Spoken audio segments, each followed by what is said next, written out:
मामाची पाईपलाईन फुटली होती, तिला उकरायची होती. तर 10 मिनिटं रस्त्यावर जेसीबी काय आडवं लावलं, गाड्यांची नुसती लाईनच लागली वा.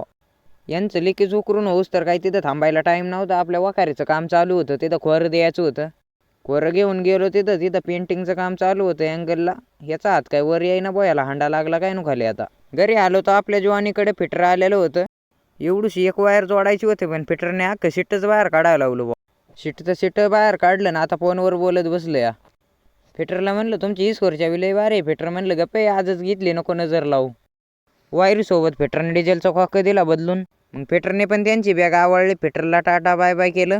खाली आलो तर यांचं लिकेसील पॅच मारायचं काम चालू होतं. मामाला म्हणलं बेळ चारली तर परत लिकेज नाही व्हायची. मामा म्हणला पहिली बेळ घेऊन ये. मग मामाचे स्टारजन घेऊन बेळ न्यायला आलो तर माझ्या आधी इथं 3 कस्टमर वेटिंगला होती.